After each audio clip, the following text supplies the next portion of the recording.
Et le taux de grévistes est tel qu'il est impossible d'assurer un service minimum aujourd'hui. Pourtant, il existe un contrat entre la région Île-de-France et la RATP. La compagnie a des obligations en matière de service.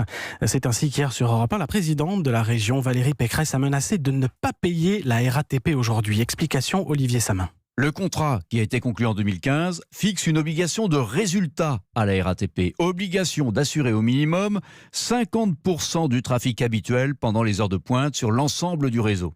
L'ennui, c'est que cette obligation n'est pas assortie de sanctions. Le contrat prévoit bien un système de bonus-malus pour la RATP en fonction du respect ou non de ses engagements en matière de trafic. Mais, lit-on dans le document, ce bonus-malus est neutralisé en cas de grève. Ce n'est donc pas sur ce levier que la région Île-de-France va s'appuyer. Elle va simplement faire jouer le fait que le service prévu dans le contrat n'aura pas été assuré, ou en tout cas très mal, pendant une journée.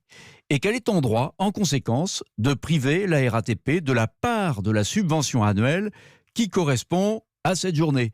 Les équipes d'Île-de-France Mobilité ont fait leurs calculs. Cette journée devrait coûter entre 3 et 7 millions d'euros à la RATP. 3 millions si, bonne surprise, le trafic est au final un peu meilleur qu'annoncé. 7 millions si, comme on peut le craindre, très peu de rames circulent. Les précisions d'Olivier Samin.